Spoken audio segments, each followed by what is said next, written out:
Hola, buenas tardes, ¿qué hay? Veo que hay ya alguna persona conectada por aquí. Perfecto, va llegando la gente, vamos a hacer un poquito de tiempo también, por eso he entrado un poquito más tarde, pues para dar tiempo a la gente que se pueda conectar. Para empezar, muchísimas gracias a todos los que estáis hoy aquí esta tarde viendo este directo, que sé que todo el mundo que quería no ha podido entrar, porque no es fácil encontrar una plataforma que sea manejable por todo el mundo. Yo quería hacer una presentación a través de Zoom o a través de Meet, pero no es tan sencillo porque, bueno, plataforma que no tengas que tener instalada, o te pide un código o el enlace no funciona, porque yo hice pruebas, ¿no?, para ver cuál era la más adaptable para todo el mundo y no ha sido posible. Entonces, pues yo creo que el directo de Instagram no está mal. Es la primera vez que hago uno. Espero que se oiga bien, espero que se vea bien. Si no es así, me lo podéis decir en los comentarios. Y veo por aquí que ya hay 9 personas conectadas. Hola, dice Mirage Project. Hola, ¿qué tal? Esther también está por ahí, Felipe también, Colibri Press también está por ahí y más gente que no veo, ya somos 10, ¿no? Que muchísimas gracias por estar aquí esta tarde o mañana, sea la hora que sea donde estéis. Quiero mandarle un saludo a Antonio, que es un contacto de Mastodon, un amigo de Mastodon, que sé que también quería ver la presentación, pero no tiene Instagram, así que bueno, la buena noticia es que por lo visto podré grabarlo y podré subirlo, así que quien quiera ver la presentación más tarde pues podrá verla luego grabada. Hola por ahí Chema también, ¿qué tal? Hola Elena, ¿qué pasa? Hola Rachel, ¿qué hay? Genial. Empezamos en un momentito. Si alguien tiene alguna pregunta que vaya diciendo. Voy a hablar brevemente de qué van Varis, porque yo creo que la mayoría ya sabe de qué va y tampoco quiero hacer spoilers ni nada. Brevemente voy a decir que la historia, como ya sabéis, la sinopsis brevemente, ¿no? Es una chica. La historia va de una chica que se llama Naila, que nació en Egipto porque su madre es arqueóloga, aunque ella es española. Y bueno, ella no conoció a su padre, porque su madre nunca le ha dicho quién es su padre, no sabe por qué, pero no se lo quiere decir. Y no conocer a tu padre o a tu madre, de alguna manera es como no conocer, bueno, es no conocer una parte de tu pasado, no es sencillo, ¿no? Reconciliarse con esa idea. Entonces, así las cosas, bueno, ella es una adolescente aparentemente normal, pero hay cosas que no son muy normales. Por ejemplo, cuando se enfada, le sale como lava de los ojos, le sale como un color ámbar que parece que quema. Y también se puede comunicar con los gatos, pero de manera no telepática ni con palabras, sino como si se entendieran sin palabras, como si tuvieran un lenguaje propio. Entonces, evidentemente, eso no son cosas muy normales, ¿no? Pero para ella sí, porque ha crecido con ellas. Entonces, bueno, pues la historia va un poco sobre misterio, saber qué le pasa, saber qué relación tiene todo eso que le ocurre con su pasado. Y bueno, pues la historia tiene muchos viajes alrededor del mundo, tiene acción, tiene bastantes diálogos, tiene una trama bastante ágil. Hasta ahora estoy contenta con la gente que la ha leído, me han dicho que les ha gustado mucho. Y bueno, voy a hablar un poquito de la historia detrás, ¿no? ¿Por qué decidí escribir esta historia? Pues en primer lugar porque a mí me gusta mucho la mitología egipcia. La mitología en general está bien, ¿no? Yo habiendo nacido en Mérida, siendo extremeña, pues mi familia siempre ha estado interesada en la cultura romana y todo esto, entonces siempre en casa se ha hablado bastante de eso. La cultura egipcia menos, pero a mí siempre me ha fascinado por la vinculación que tienen con, sobre todo la idea que ellos tienen de la muerte, la concepción que ellos tienen como que esta vida es el paso es un tránsito hacia el más allá, que realmente la vida que ellos pensaban que era la real es la vida ultratumba, ¿no? Todo ese misterio que rodea la cultura antigua egipcia, que no sabemos en realidad qué querían decirnos, qué querían decir con las pirámides, con los jeroglíficos, con los templos. Dejaron ahí muchas cosas que están por saber y muchas tantas que han sido interpretadas, pero bueno, son eso, interpretaciones, ¿no? Entonces, pues yo quería plasmar eso en la novela. También quería plasmar el tema de la supervivencia, porque me interesa mucho lo que es el hombre en la naturaleza, el hombre contra los elementos. El ser humano es un animal, se nos ha olvidado, nos hemos vuelto, le hemos dado la vuelta a la naturaleza, le hemos dado la espalda a la naturaleza y nos hemos encerrado en ciudades de hormigón. Y a cualquiera de nosotros, yo creo, a la mayoría, si nos dejaran encerrados, bueno, si nos dejaran en mitad de un bosque, no sobreviviríamos ni 24 horas, moriríamos de frío al raso o nos comería un lobo o un oso, no sabríamos dónde estamos si no tenemos un teléfono móvil con datos, no sabemos cazar, no sabemos pescar. Y me pareció interesante también hablar sobre eso en la historia, recuperar un poco el respeto por la naturaleza y bueno, en clave de humor un poco también, pues cómo se desenvolvería alguien urbanita, pues viviendo en un bosque, ¿no? De humor y de tragedia, pero vaya de humor también, ¿no?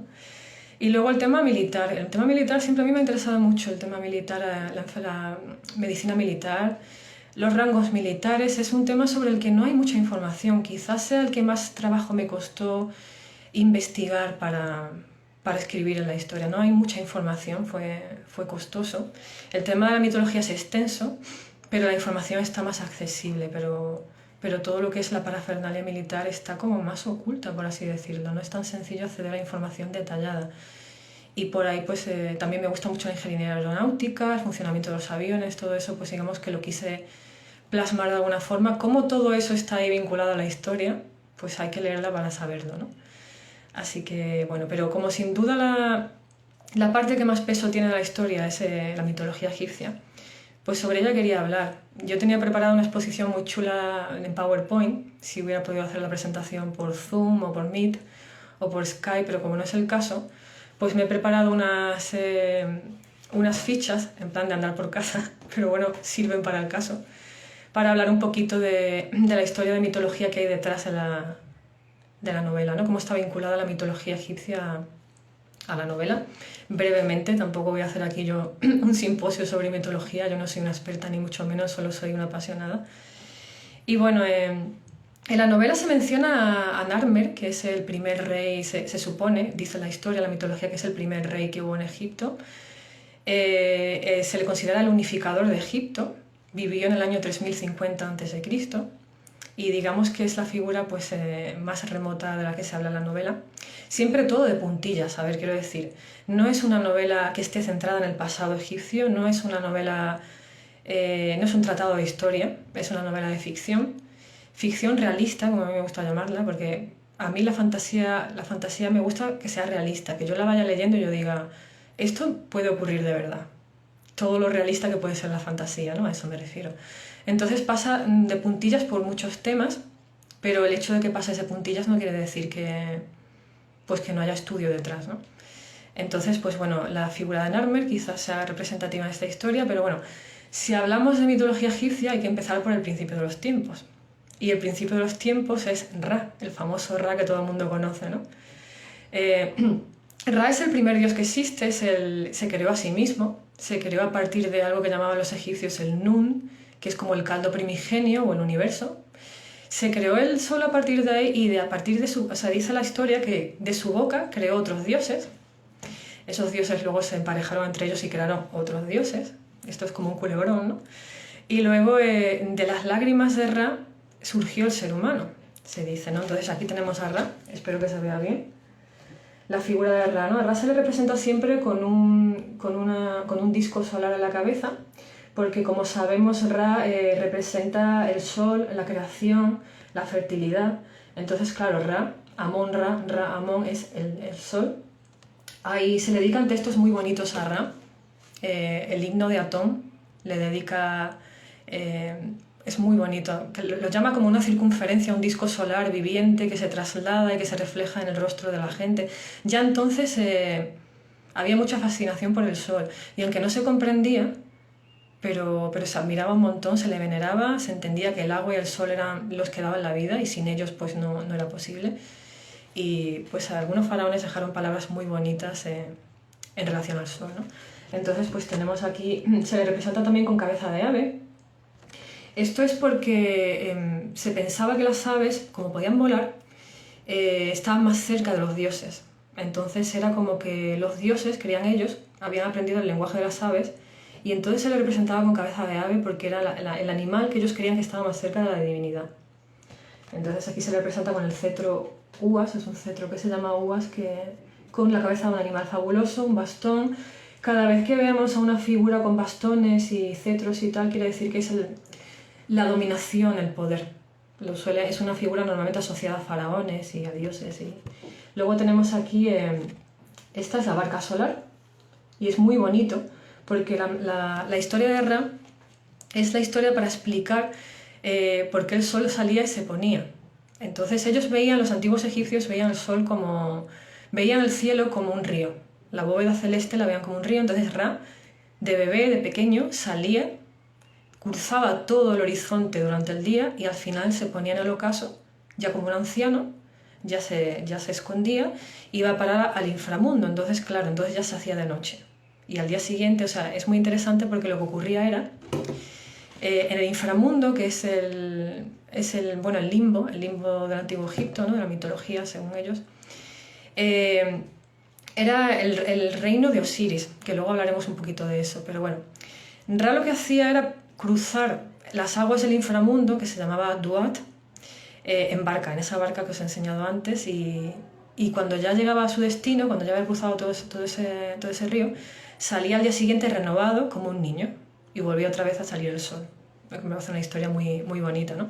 Pero bueno, en este trayecto él no estaba solo, o sea, él iba en la barca, iba él con Set, que es otro dios del que luego hablaremos, y como veis hay aquí una serpiente que se llama Apep, que Apep es una creación de Ra también. Se dice que es la última de sus creaciones, entonces por tanto, según dicen, la más imperfecta. Y Apep lo que quería era frustrar el viaje de Ra, no quería que Ra surcara el agua y saliera al día siguiente. Entonces Set lo que hace es de acompañante y lucha contra la serpiente, pues para que Ra pueda cruzar el río en barca, ¿no? Como veis, la serpiente es una figura negativa también en la cultura egipcia, ¿no? Esto nos suena, ¿no? De la cultura cristiana también, incluso griego, el basilisco, ¿no? Siempre es una figura que se asocia a elementos negativos, ¿no? Y pues en la cultura antigua egipcia no es la excepción. En esta imagen podemos ver una imagen del inframundo, del Duat. Aquí simplemente sale Set y sale Apep, que en esta ocasión tiene 3 cabezas en vez de una, y tiene cuchillos también.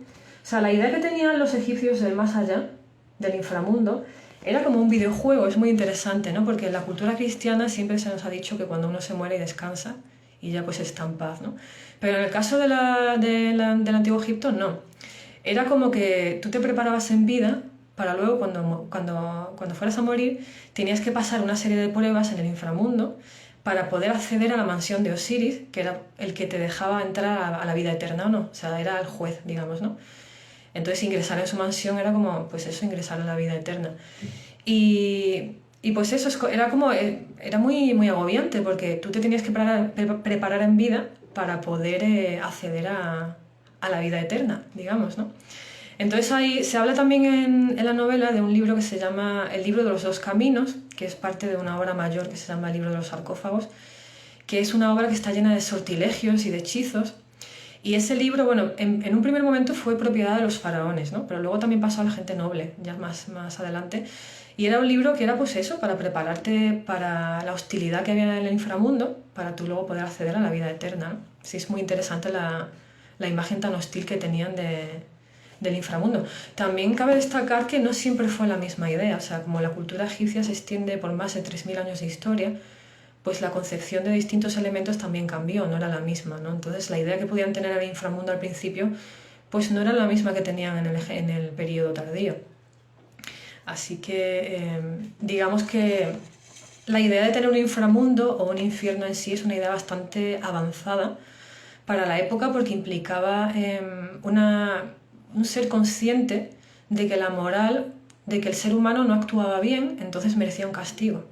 Y por eso existía el Duat, ¿no? La Duat, para expiar allí los pecados y ser merecedor de la vida eterna. Es interesante, ¿no? Y aquí tenemos a Osiris, el famoso Osiris. Como veis, se le representa de color azul. El azul es un color que representa el Nilo, las aguas, la fertilidad, las cosechas en el antiguo Egipto, ¿no? No recuerdo otra figura que sea de color azul. Puede que la haya, pero no me suena. De nuevo se le representa con los bastones de poder, con el sombrero. ¿Quién era Osiris? Osiris fue un rey mitológico, que tenía un hermano que se llama Set. Os suena, ¿no? Set era el de la barca, el que iba acompañando a Ra. Los 2 hermanos, se recuerda un poco la historia de Caín y Abel. Osiris era el que se había quedado con la parte buena de Egipto, con la parte fértil. Entonces él estaba muy contento con su reino, con sus tierras, Pero ocurrió que su hermano Seth tenía envidia de él, entonces lo ahogó en las aguas del Nilo, lo mató, y luego, no contento con esto, lo descuartizó. Entonces su mujer, Isis, y su hermana, la hermana de Osiris, Neftis, recuperaron todas las piezas y mediante poder mágico lo recompusieron el cuerpo, y encima Isis tuvo un hijo con él después de muerto, ¿no? Pero antes de que él volviera a la vida estuvo en el inframundo bastante tiempo, donde lo pasó mal. Entonces regresó a la vida, pero ya tenía un hijo, que se llama Horus, el famoso Horus, ¿no? Entonces, por todo el pesar, por todas las pruebas que tuvo que pasar Osiris en el inframundo, pasó a ser el juez, el mandamás del inframundo, el que te deja entrar, como decía antes, ¿no? A la vida eterna. Entonces Horus, que es el hijo de Osiris, que es este que está aquí, también se le representa con cabeza de pájaro, con el cetro Uas, del que hablábamos antes. Horus vengó la muerte de su padre Osiris, luchó contra Seth, no lo mató, pero lo humilló, lo sometió. Pero en esta batalla Horus perdió el ojo izquierdo, que se fragmentó en varias partes, las recogió Tot, que es el dios de la sabiduría, el dios de los escritores, y con él se dice que formó la luna llena, hizo la luna llena, ¿no? Y luego le devolvió el ojo a Horus, y el famoso ojo de Horus, que es un símbolo de protección que todo el mundo, yo creo, conoce, ¿no? Entonces Horus pasó a ser el primer faraón de Egipto. Entonces todos los faraones que vienen después son la reencarnación de Horus. Entonces la diferencia entre un rey y un faraón es que el rey solamente era un rey, era terrenal, mientras que el faraón, además de ser rey, también tenía la figura, estaba encarnado, el dios estaba encarnado en él. Entonces era como un poco la parte espiritual y la parte física, ¿no? Bien, y luego tenemos aquí a Sekhmet, que es una figura muy importante en Ambaris. Veis que tiene el disco también solar aquí en la cabeza. ¿Por qué? Porque es hija de Ra. Tiene aquí el Ankh, que es la cruz egipcia, que yo creo que también la conocemos todos, ¿no? Que es símbolo de la vida eterna y de los misterios de la naturaleza y todo esto. Está con su cetro también. Y como veis tiene cabeza de león. Entonces Sekhmet, como digo, es una figura muy importante en Ambaris. Era la hija de Ra. El papel fundamental de los dioses egipcios era mantener el equilibrio cósmico, que ellos llamaban el Mat. Entonces ellos ya las personas con el libre albedrío ya hacían de las suyas, ¿no? Las cosas no eran sencillas, pero Ra estaba un poco harto de los seres humanos y utilizaba, tanto él como otros dioses, lo que utilizaban era algo que llamaban el Ba, que es una charla divina, la manera que tienen los dioses de comunicarse con las personas, con los seres humanos. Normalmente era en forma de plaga o de castigo. Entonces, como vio Ra que no atendíamos a razones, pues le dijo a su hija Sekhmet: baja a la tierra a ver si los aleccionas un poco, ¿no? Y se relajan, que están muy inquietos, ¿no? Entonces, cuando Sekhmet bajó a la tierra, pues se convirtió en leona y perdió la cabeza, ¿no? O sea, Sekhmet es la diosa de la guerra bélica, también tiene poderes curativos. Esa es la diosa que invocaban a los faraones cuando iban a la guerra. Pues Sekhmet se volvió muy agresiva cuando bajó a la tierra y empezó a matar a diestro y siniestro. Empezó a matar a gente, sangre por todas partes, y Ra dijo: bueno, va a ser peor el remedio que la enfermedad. A ver si ahora se va a cargar a todos los seres humanos y me voy a quedar yo sin mi creación más preciada, ¿no? Que tampoco era eso, yo solo quería dar un escarmiento. Con lo cual lo que hizo fue, allí había cerveza donde ya estaba, había tinajas grandes de cerveza. Lo que hizo Ra fue teñir la cerveza de rojo con zumo de granada, y Sekhmet la vio, se la bebió creyendo que era sangre porque ya el color rojo le entraba por los ojos, se lo bebió y se emborrachó y se quedó dormida. Entonces, cuando se despertó, se dio cuenta de lo que había hecho, se avergonzó mucho, volvió al lado de su padre, pero cuando se dio cuenta se transformó en la gatita Bastet, en esta gata. Cuando ya está relajada y tranquila, pasa de ser Sekhmet a ser la gata Bastet. Y la gata es el símbolo de la protección. Protegía a los seres humanos en sus casas, y casi todos los antiguos egipcios tenían, bueno, era una moda tener una figura de Bastet en tu casa. Y para que no se enfadara, pues la gente decidió hacer un festival anual a base de vino de Granada, pues para tener la raya, para que no volviera otra vez a perder la cabeza y a matar, ¿no?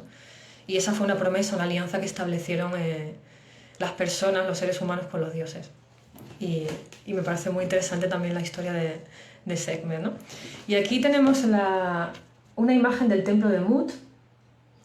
Este templo está dedicado a la diosa Mut, que es la mujer de Ra, la diosa creadora. Esta sería la entrada del templo. No sé si se ve por aquí que hay alguna figura de Sekhmet, no sé si se ve. Este templo está en Karnak, que es un pequeño pueblecito que está a 15 minutos en coche de Luxor. En Karnak hay cientos de templos dedicados a distintos dioses. Y como digo, este templo está dedicado a Mut, pero porque es un sitio importante dentro de la novela. Es un punto álgido dentro de la novela, porque aunque esté dedicado a Mut, pues tiene muchas estatuillas de Sekhmet también. Y lo que la gente iba allí a rezar, pues si tenía alguna dolencia, tenía alguna enfermedad, iban allí a rezar pues con la esperanza de curarse, ¿no? Porque como decía antes, Sekhmet no era solo la diosa de la guerra, era también la diosa tenía poderes curativos, así que la gente también le tenía bastante fe. Y bueno, pues básicamente esta es la mini exposición que he preparado sobre mitología egipcia, un poquito pues para que se entienda mejor ese lado de la novela y algunos personajes también, porque no sé, a mí me parece apasionante y espero que a vosotros os haya gustado también la exposición. Así que bueno, recordaros que si no habéis leído la novela, que la podéis encontrar en cualquier librería, está. También la podéis pedir por Amazon, me la podéis pedir a mí, que os la envío dedicada, a través de la web de la editorial No. Y si tenéis alguna pregunta, pues es el momento de hacérmela, porque estaré encantada, si soy capaz de responderla, estaré encantada de contestar. A ver, dice por aquí Marisol, estoy aprendiendo mucho, qué interesante. Vero dice qué curioso todo. A ver, ¿tenéis alguna pregunta por ahí?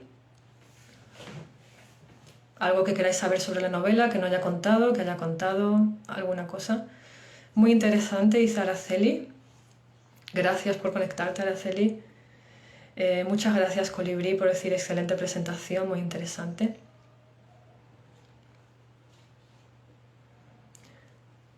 ¿Alguien tiene algo que decir? ¿Alguien quiere saber algo sobre la novela? Por cierto, estará disponible en digital también, me parece que a partir de la semana que viene. Por si alguien la necesita en digital o algo, pues también estará. Aquí dice el Rocío, yo tengo la novela y me parece muy chula, todavía me falta el final. No, spoiler, ¿tienes pensada segunda parte? No, no tengo pensada segunda parte. Yo rara vez hago segundas partes de las novelas, rara vez. Porque hay tantos temas que me interesan que no me gusta mucho dedicarle más de X tiempo a una novela, ¿no? La única vez que voy a hacer la excepción a esto es la novela que estoy escribiendo ahora, que creo que va a tener una segunda parte, pero por lo general no suelo yo hacer segundas partes. ¿Hacer alguna historia más siguiendo la temática egipcia? Dice Rocío. En principio no. En principio no, pero no lo descarto porque yo creo que es un tema que puede dar mucho juego, ¿no? ¿Cuál es mi personaje favorito de la novela? Dice Astrobooks. Pues yo creo que todos tienen algo muy interesante. Todos tienen cosas interesantes y gracias a ellos aprendes un montón. Yo creo que mi personaje favorito es Seinar. Creo que sí, porque es una persona llena de recursos.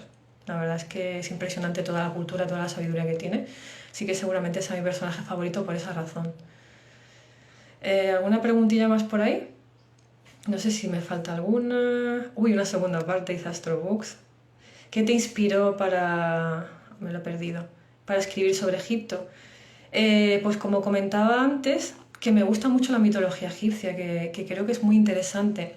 La concepción que tenían ellos del más allá, de que la muerte era la verdadera vida. Hay muchas teorías también por las cuales dicen que las pirámides eran centros de poder energético, que están mirando hacia un determinado lugar del firmamento, hacia las constelaciones, no sé, se dicen tantas cosas, ¿no? Que si el ser humano no pudo crearlas, que si tuvo ayuda de alguien más, es que es muy interesante todo. Y como... Elena dice que si hay inspiración de Full Metal Panic. Sí, sí que hay inspiración de Full Metal Panic. De hecho, hablo de ello en las curiosidades, en el apartado de curiosidades del blog. Hablé de ello, ¿no? De que hay... supongo que estás pensando en el personaje de Sousuke Sagara, me imagino, ¿no? Hombre, no tan exagerado, pero sí que hay partes que sí. Tampoco vamos a decir aquí por qué, pero yo creo que tú me entiendes, ¿no? Si sabes y has entendido la comparación, sí que sí. Dice Vero, ¿se puede saber de qué va o cómo va esta novela en la que estás trabajando? Es muy pronto para saber. Un poquito pronto, es una novela... Uf. Fíjate si es pronto, que todavía no he hecho yo ni la sinopsis en mi cabeza para tratar de explicar de lo que va. No sabría decirte muy bien de lo que va. Es de fantasía, realista de nuevo. Tiene muchísimos personajes, yo creo que no he escrito nunca nada con tantos personajes. Tienen un mundo interior bastante complejo todos ellos. Quiero hacer personajes bastante realistas. Y bueno, creo que es pronto para hablar todavía, no me quiero aventurar para decir más. Por aquí dice Taba Gutiérrez, ¿algún consejo para escritores que quieran escribir sobre un tema que desconocen? Pues que se documenten. Si consiguen, o sea, si hay algún tema que te interesa en particular y del que no sepas mucho pero te llama la atención, que te documentes todo lo que puedas, que te metas a investigar en artículos científicos, en plataformas que tengan una base fiable y que te documentes bien porque, como siempre digo, el hecho de que escribas algo de fantasía no quiere decir que te tengas que inventar nada, ¿no? Puede ser una historia fantástica que no existe de verdad, pero sí que la base tiene que ser realista, tiene que estar verificada, porque, bueno, que menos, ¿no? Es el respeto que se merece el lector también. Por aquí dice Hilda, principalmente la parte de la investigación. Sí, eso decía, que tienes que investigar bastante bien antes de ponerte a escribir algo, ¿no? Así en plan... No sirve con decir, pues me gusta un poco, luego tienes que incidir bastante, porque evidentemente, aunque pases de puntilla por algo muy light, que digas tú, bueno, esta historia habla brevemente de tal tema, pero hablar brevemente tampoco es excusa pues para no investigar, ¿no? Porque tiene que haber una base de estudio detrás. La fantasía es bien. Qué guay, una novela coral, dice Astrobooks, pues sí. Son complejas de escribir, ¿eh? Pero es un desafío bonito. Tiempo, me dice Hilda por ahí, tiempo. Ah, que cuánto tiempo me imagino que quieres decir que cuánto tiempo tardé en investigar para escribir la novela, ¿no? Pues esta creo que me llevó como unos 4 o 5 meses. Solo para... Yo escribía mientras investigaba, para cuando llegara a las partes, y además tuve que mirar también planos de ciudades y de templos y tal, para poder hacer sentir al lector que estabas allí realmente. Pero yo en particular no he visitado nunca Egipto.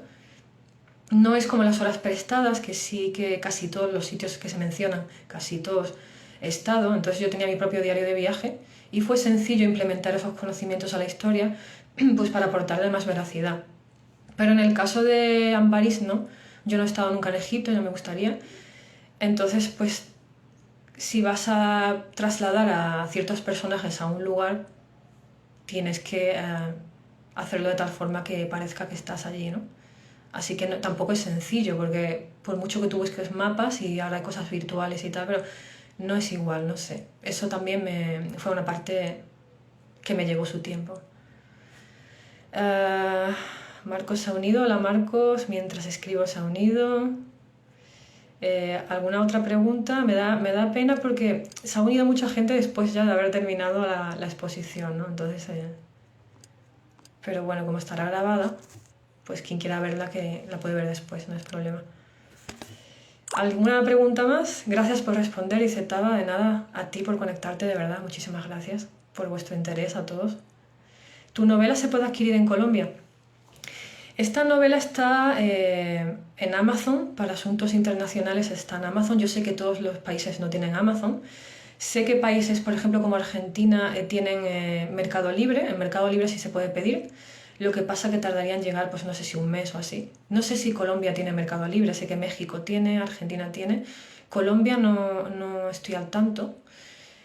Si no tienes Amazon en Colombia, bueno, la web también tiene tienda internacional. La web de No Store, N-O-U, Store, te puedes meter porque también tiene tienda internacional.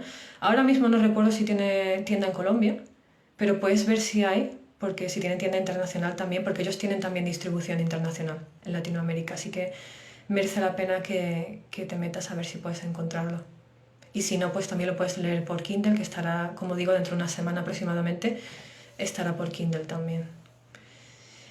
Dice Hilda, el total del tiempo desde el inicio hasta terminar la novela, pues fueron como unos 6 meses, si no recuerdo mal. Aproximadamente 6 meses o así. Sí, porque empecé a escribir la novela en otoño, en octubre puede ser de 2019, y creo que la acabé sobre marzo. Finales de febrero, principios de marzo, así que unos 6 meses o así, sí. Gracias, dice Taba, a ti por tu interés, de verdad. Y Marcos dice, la veremos. Supongo que te refieres a la entrevista luego, ¿no? Gracias por verla también. ¿Alguna preguntita más?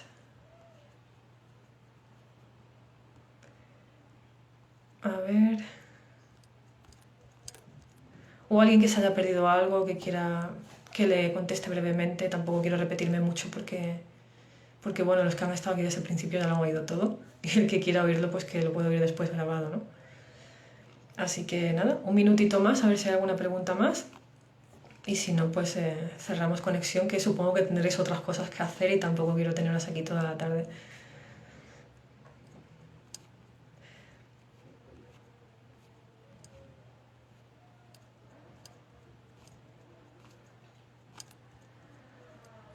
Luis Pérez ha unido. Hola Luis, ya casi que nos vamos, pero te agradezco que estés. Luego podrás verla grabada si quieres.